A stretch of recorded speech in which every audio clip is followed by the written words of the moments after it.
শিক্ষকবৃন্দ, শিক্ষয়িত্ৰীসকল আৰু মোৰ অতিকৈ মৰমৰ ছাত্ৰী বন্ধুসকল, মই তোমালোকক আজি কেইটামান বিশেষ প্ৰকৃত মানৱ সম্পদ গঢ়াৰ কেইটামান বিশেষ কৌশল সম্পৰ্কে ক'ম আৰু আশা কৰিম তোমালোকে ভালদৰে কথাখিনি শুনিবা আৰু জীৱনত সেইবোৰ প্ৰয়োগ কৰিবলৈ চেষ্টা কৰিবা। নতুনকৈ যিসকল ছাত্ৰ ছাত্ৰী আহিছা তেওঁলোকে নিজেই নিজৰ অভিভাৱক হ'বলৈ চেষ্টা কৰা, অৰ্থাৎ তোমালোকে নিজেই পেৰেণ্টছ গাইড হ'বলৈ চেষ্টা কৰা। 2. মুক্ত পক্ষী হৈ উৰিবলৈ চেষ্টা নকৰিবা, কেউকা ভাঙি মাটিত পৰি যাব। 3. যি আশা সপোন লক্ষ্য উদ্দেশ্য লৈ এই বিদ্যালয়লৈ আহিছা সেই কথা সদায় মনত ৰাখি আগবাঢ়ি যোৱা। 4. কলেজত ভৰি দিয়াৰ লগে লগেই নতুন মানুহ নতুন বান্ধৱী অজস্ৰ লগ পাবা, কেৱল তেওঁলোকক সহপাঠী ক্লাছমেট হিচাপে ৰাখিবা। নিজৰ ইচ্ছাৰ বিৰুদ্ধে অনৈতিক কাৰ্যত যাতে লিপ্ত হ'ব নোৱাৰা তাৰ বাবে সদা সতৰ্ক থাকিবা আৰু আনকো সৎ পথলৈ আনিবলৈ চেষ্টা কৰিবা।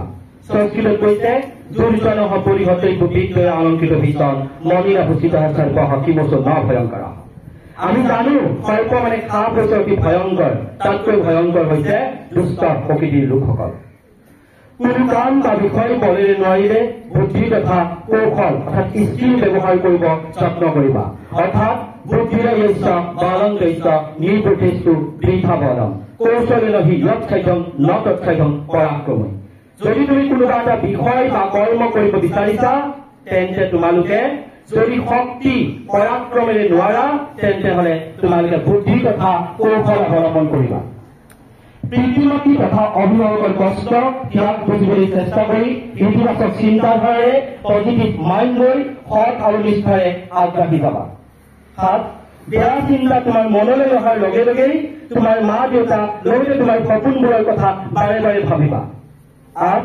যথাযথ সহজভাৱে মানি লৈ নিজকে মানসিকভাৱে মেণ্টেলি ষ্ট্ৰং কৰি অৰ্থাৎ শক্তিশালী কৰি আগবাঢ়িব চেষ্টা কৰিবা। এই পৃথিৱীত সকলো মানুহেই সফলতা এদিনতে পোৱা নাই, বিফলতাৰ পাছতেই সফলতা আহিবই, মাথো চেষ্টা কৰিবলৈ নেৰিবা একাগ্ৰতাৰে। 9. ইম্পচিবলক তুমি পচিবল কৰি তুলিবা, অৰ্থাৎ ইম্পচিবলক আই এম পচিবল কৰি তুলিবলৈ চেষ্টা কৰিবা। 10.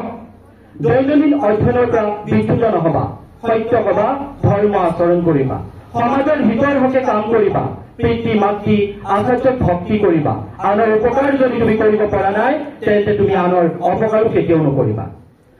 11.